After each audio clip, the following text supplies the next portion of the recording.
समझते हैं कि N114 में कौन सी वो पार्टियां हैं जिनमें जो है वो एक बड़ा टाकरा जो है ज़ाती तौर पे इनके सियासी नुक्ता नज़र को देखा जाए तो मुझे इनके अंदर कोई तब्दीली लाने का अंसर महसूस नहीं होता।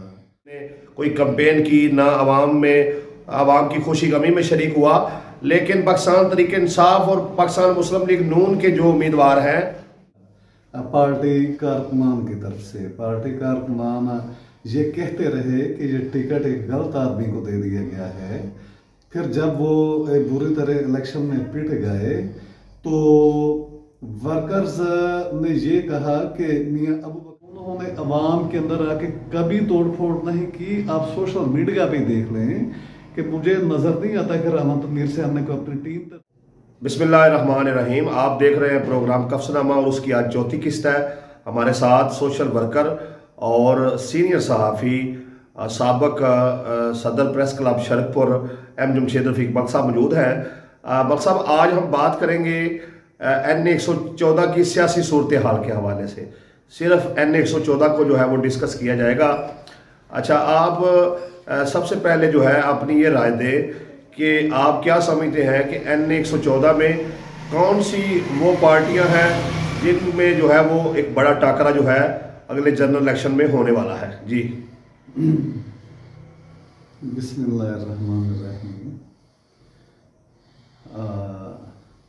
शुक्रिया मुनीर टीवी जिसने अवेयरनेस मुहिम की। बिस्मिल्लाहिर्रहमानिर्रहीम। नाज़रीन, आप देख रहे हैं प्रोग्राम कफ्सनामा और उसकी आज चौथी किस्त है। हमारे साथ मौजूद है एम जमशेद रफीक बख्श साहब जो कि सीनियर सहाफ़ी हैं और सोशल वर्कर हैं। आज हम बात करेंगे N114 की सियासी सूरत हाल के हवाले से।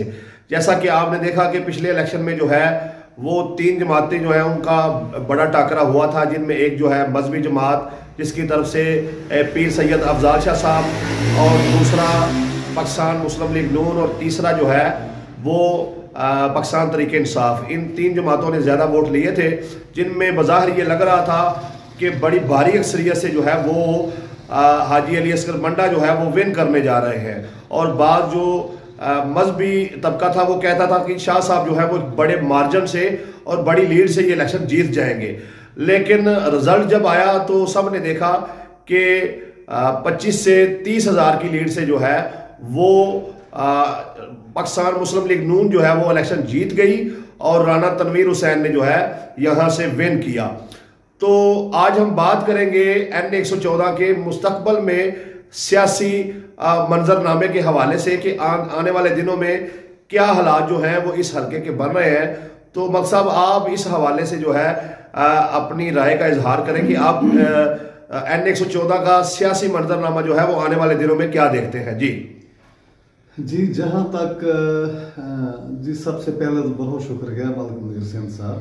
जी शुक्रिया। सबसे पहले मैं इस पे ये कहूँगा कि N114 की सियासत के आईने के अंदर जब हम जाते हैं तो इसके अंदर हमें मजमूई तौर पे जितने भी बीते हुए इलेक्शन है, वो 2018 का इलेक्शन या उसके बाद जो ज़िमनी इलेक्शन हुए, इनके अंदर मैं बज़ाब्ते खुद मजबूरी तौर पे जितने भी उम्मीदवार सामने आए, अगर ज़ाती तौर पे इनके सियासी नुक्ता नज़र को देखा जाए तो मुझे इनके अंदर कोई तब्दीली लाने का अंसर महसूस नहीं होता।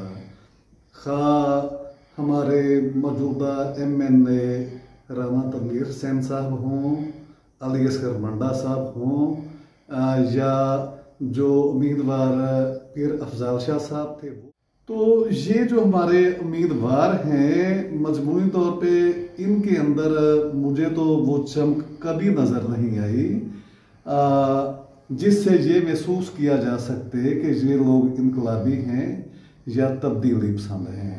यानी ये लोग आते हैं, अपनी ज़ात को प्रमोट करते हैं, जिनके मैंने नाम लिए हैं। ये लोग मजबूरी तौर पे अवाम के वोट लेकर अपनी ज़ात को प्रमोट करते हैं।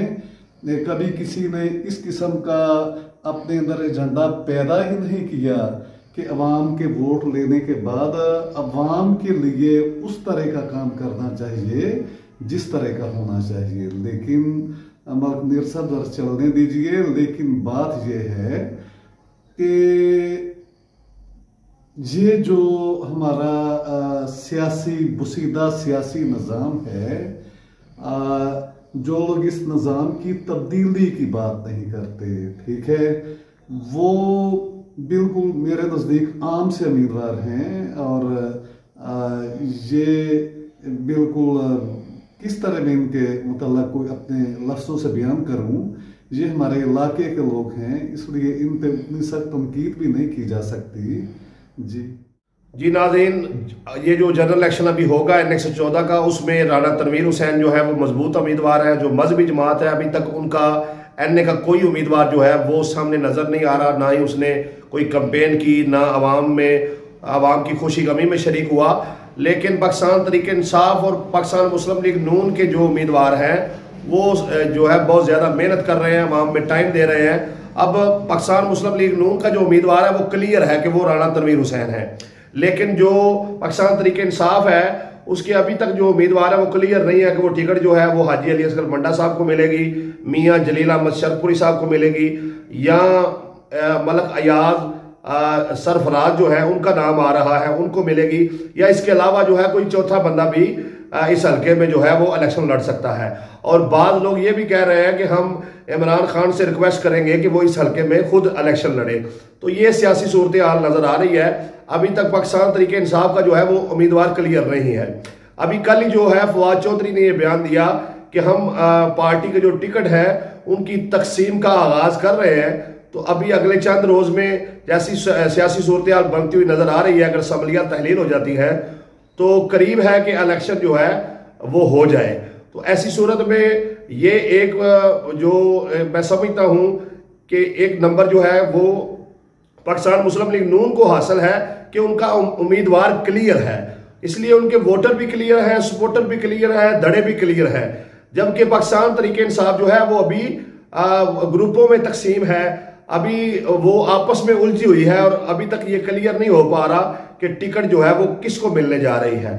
तो लिहाजा बेशक जो है वो पूरे मुल्क में इमरान खान का जोर है और इमरान खान का बयानिया छाया हुआ है और हर तरफ से इमरान खान जीत रहा है। लेकिन हमने देखा कि अभी जो PP139 का इलेक्शन हुआ तो उसमें इमरान खान साहब जो है वो खुद जलसा करके गए, सारी PTI की क्यादत जो है वो इस हल्के में रही और 6-7 लोग जो हैं इलाके के वो कंपेन करते रहे, लेकिन उसके बावजूद जो है वो PTI इस हल्के से हार गई।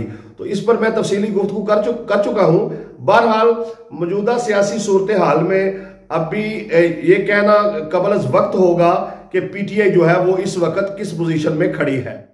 अच्छा मलिक साहब, अगर टिकट जो है वो इन दो अफराद के दरमियान जो है पार्टी ने, पाकिस्तान तहरीक इंसाफ ने किसी को देना हो, नंबर 1 जो है वो हाजी अली असगर मंडा हो और नंबर 2 है मियाँ जलील अहमद शरफपुरी साहब, तो आप क्या समझते हैं कि इन दोनों में कौन बेहतर उम्मीदवार है पाकिस्तान तहरीक इंसाफ की तरफ से और किसने जो है पार्टी के लिए बेहतर वर्क किया है? जी,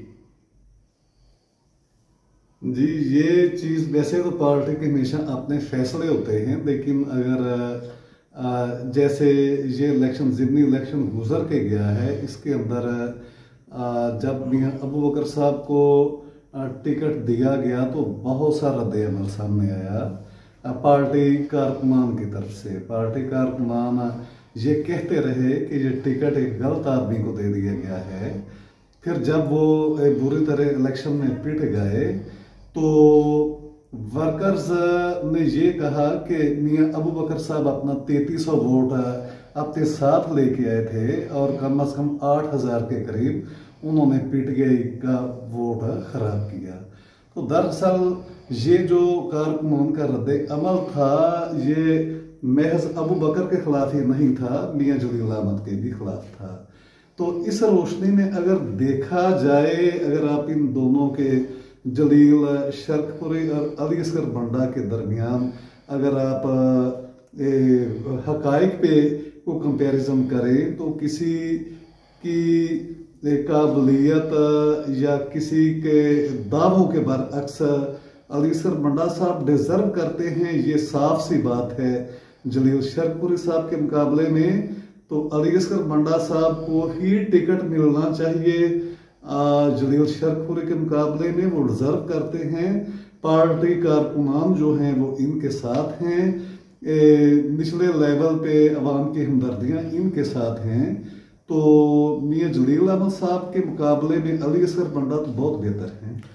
अच्छा मौलवी साहब, लेकिन यहाँ पर यह भी तो कहा जाता है और अवाम कहती भी है और सियासतदान अपने अपने तौर पर राय देते हैं कि जो अली असगर मंडा साहब हैं वो तो MP ही हुए 2 मरतबा, लेकिन जो मियां जलील अहमद शरकपुरी साहब हैं वो ज़िला नाज़िम भी रहे, MNA भी रहे और MPA भी रहे।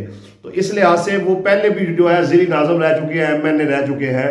तो कहते हैं उन्होंने मियां आज़र को हरा दिया था, इसलिए जो है उनका एक बड़ा वोट बैंक है।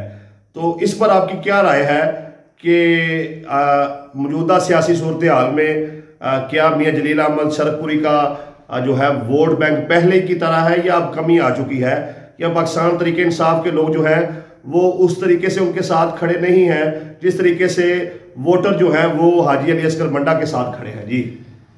जी जलील शरकपुरी और साहबजादगान का हल्का के अंदर वोट बैंक कभी भी नहीं रहा, ना इनका इस हल्के के अंदर वोट बैंक है, ना इनके अंदर सियासी अहलियत है कि वो वोट बैंक को अपने साथ रख सकें। इनका मजबूरी तौर पे वोट बैंक वही है जो मियां वलीद अहमद शरकपुरी ने 33 और कुछ वोट दिया था, बस वही इनका खानदानी वोट है। बाकी जो भी जब भी इनको मिलता है वो जमातों का वोट मिलता है, और स्पेशली हमारे इस हल्का के अंदर और स्पेशली जो गुज़श्ता अदवार हैं वहाँ नून लीग का वोट बैंक हमेशा से छाया हुआ था और अभी तक उसकी जो बरतरी है ताहाल इस वक्त तक नून लीग के वोट बैंक की बरतरी आज भी कायम है।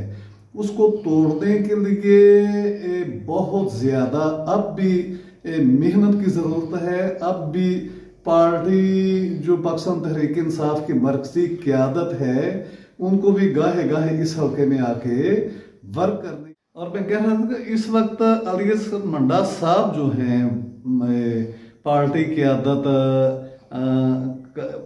बिल्कुल अभी उसको कबल अज़ वक्त अपने टिकट को अनाउंस कर देना चाहिए और उसके लिए डिज़र्व करते हैं अली असगर मंडा साहब। अगर उनका टिकट अनाउंस हो जाता है तो इलेक्शन के अंदर मंडा खानदान जो है वो बहुत ज़्यादा बेहतरी लाने की पोजीशन में है और बहुत ज़्यादा बेहतरी ला सकता है। अच्छा मल साहब, इधर से 3 मरतबा जो है वो राना तनवीर हुसैन जो है वो इलेक्शन जीत गए, तो आप क्या समझते हैं ये पाकिस्तान मुस्लिम लीग नून का वोट बैंक है, उनके ज़ाती धड़े हैं, या क्या सूरत हाल है कि अवाम जो है वो उनको हर दफ़ा मुंतखब करती है, उनके मद्दे मुकाबल जो भी हो वो उसको बिछाड़ देते हैं? जी जहाँ तक खाली मुस्लिम लीग नून के वोट बैंक की बात है तो राना तनवीर सेन की ज़ात का जो वोट बैंक है वो मुस्लिम लीग नून के मुकाबले में ज़्यादा है। इस हल्का के अंदर राना तनवीर सेन की शख्सियत जो है वो बहुत मोतदिल, बहुत मतवाज़न और एक बड़ी सियासी शख्सियत है। उन्होंने हमेशा सियासत के अंदर अपने बड़ेपन का मुजाहरा किया। मैं हमेशा से ये तज़किया करता आ रहा हूँ कि राना तनवीर सेन एक ऐसी शख्सियत का नाम है जो कभी निचले लेवल पे आके जिन्होंने कभी प्ले नहीं किया, वो हमेशा अपर लेवल पे खेलते हैं। सिर्फ अपने मुखालफीन को जिच करने के लिए वो अपनी जो गेम है वो करते हैं, लेकिन नीचे आके कोई उनका मुखालफ भी हो तो उन्होंने अवाम के अंदर आके कभी तोड़ फोड़ नहीं की। आप सोशल मीडिया पे देख लें कि मुझे नज़र नहीं आता कि राना तनवीर सेन ने को अपनी टीम तरतीब दी हो और वो जाके लोगों की किरदार कुशी करती रहे। राना तनवीर सेन ने कोई अपनी ऐसी टीम भी नहीं बनाई, और जो ही उनको क्रेडिट जाता है कि उनकी मकबूलियत का ग्राफ कम नहीं हो रहा क्योंकि वो जाके अवाम को कभी तंग नहीं करते। और राना तनवीर सेन का वोट बैंक मुस्लिम लीग नून प्लस उनकी ज़ात का वोट बैंक जो कि मुस्लिम लीग नून से ज़्यादा है, इसलिए वो हमेशा जीत जाते हैं। अच्छा मौलवी साहब, आपकी बातों से मैंने ये महसूस किया है कि आप चेहरे नहीं निज़ाम बदलने की बात करते हैं, तो आपके पास कौन सा ऐसा फार्मूला है कि जिस पर अमल करके ये मुल्क जो है वो तरक्की की राह पर गामजन हो सकता है और करप्शन फ्री हो सकता है? जी, मैं तो सबसे पहले NA 114 के जो तमाम उम्मीदवार आ रहे हैं उनके अंदर ये तड़प और ये दर्द होना चाहिए कि वो इस निज़ाम को लपेटने की बात करें, जिस निज़ाम ने सबसे पहले वज़ीर आज़म लियाकत अली खान को खा गया मगर उसके कातिल कभी भी इनकार ना हो सके। ये सियासी निज़ाम बेनज़ीर भुट्टो को खा गया मगर उसके कातिल कभी भी इनकार ना हो सके। भुट्टो ख़ानदान में शहीद जुल्फ़िकार अली भुट्टो को खा गया, उसके बेटों को खा गया, उसकी बेटी को खा गया, और फिर बड़े बड़े नाम जो हैं, और इसी निज़ाम के तहत अब इमरान खान जो है वो कातलाना हमले का शिकार हुए, और बहुत ही एक बड़े मुहिब वतन सहाफ़ी जो हैं अरशद शरीफ, ये सिस्टम उसको खा गया। बेसिकली ये एक गला सड़ा निज़ाम है, वो सीधा निज़ाम है। जब तक इस निज़ाम की तब्दीली की हमारे हल्के के उम्मीदवार भी बात नहीं करते तो मुझे तो इनमें कोई चार्मिंग नज़र नहीं आता। निज़ाम की बात होनी चाहिए, इसके बगैर कोई चाराकार नहीं। जब तक ये निज़ाम तब्दील नहीं होगा, ये इस पाकिस्तान के अंदर ये बुसीदर गला सड़ा निज़ाम सपोर्ट करता रहेगा ताकतवर लोगों को, करप्ट लोगों को और मुल्क के लूटने वालों को। तो हम चाहते हैं कि मुल्क के लूटने वाले अब उनकी बसात लपेट देनी चाहिए और उन लोगों को आगे आना चाहिए जो निज़ाम की तब्दीली के लिए अपने फलसफे पेश कर रहे हैं और दिन रात जदोजहद कर रहे हैं। निज़ाम को निज़ाम की तब्दीली को आप मुख्तसर जो है चंद सेकंड में बयान करेंगे, कैसे करके निज़ाम को बदला जाए? जी, हमेशा से यही कहा जा रहा है कि ये जो चेहरे हैं निज़ाम की तब्दीली की बात तो बिल्कुल तभी मुमकिन है जब हमारे अवाम जो हैं वो अपने शऊर का मुजाहरा करें, चोरों और डाकुओं और शरीफ लोगों के दरमियान फ़र्क को पहचाने, और फिर अगर वो वोट दें तो चोरों और डाकुओं की बजाय मुहिब वतन कुत्तों को वोट दें, और फिर इतनी ताकत के साथ वोट दें कि 2/3 अक्सरियत हासिल हो सके उसको जो निज़ाम में तब्दीली चाहता है। बस शॉर्ट से यानी कौम में शऊर आए और एहतसाब सबके लिए हो, कानून सबके लिए यकसा हो।